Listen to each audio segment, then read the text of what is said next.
Got our caliper still hooked up, ready to go. We got our brackets. We need to mount this up. Let's do that. So I've got this turned. It's on the back side of this hub. Notice that this is bolted onto the inside. It's a mistake a lot of guys make.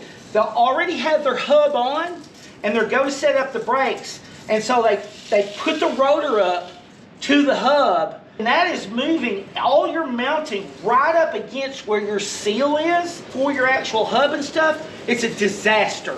Put it on the back side. I put it on the back side with the tabs turned this way. So I have moved the physical part of the rotor as far in as possible. You need all the room you can get on where your caliper mounts. But make sure you set this rotor up where you can go as far in as you can. You need it out of the way. I like my caliper sitting on the back of the rear end, facing up and down. However you do it, make sure you put the bleed up. So like if you're using stock GM calipers and you need to put one on the front and one on the back, or however you got to do it, make sure you've got a bleeder that's up where you can bleed your air out. All right, check this out. I got me a piece of aluminum foil here. That's enough. I'm gonna put me a little bit of aluminum foil. I've got to protect this edge of this seal right here. You do not want to booger up your finish on your housing where your seal is running for your hub. So when we start welding right here, we have got to make sure we protect that. Okay. All right, we know our pads are level.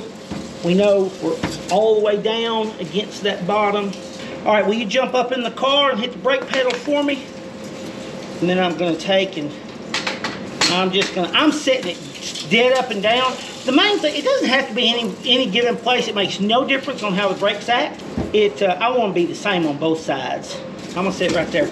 Holler when you're ready, Ryan. All right. You there? Yep. All right, so he squeezed it, right?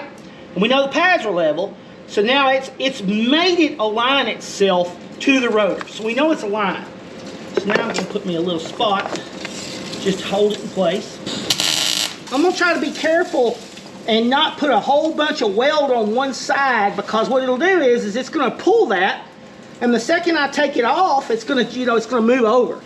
So what I'm going to do is I'm just going to try to hit like the top and the bottom, and then take it apart and go back and forth and weld it up. Is the way I'm going to go about this. Stick that like that, go right there. It will create so many problems for you if you booger up where that seal goes. This side's cooled down, ready to go back together. Main thing I wanted to point out is, see this edge right here, how I kept that clean by covering it with aluminum foil? You just want to make sure you're right in that 90-degree gullet when you weld that up. Keep that weld in there tight, keep that edge protected.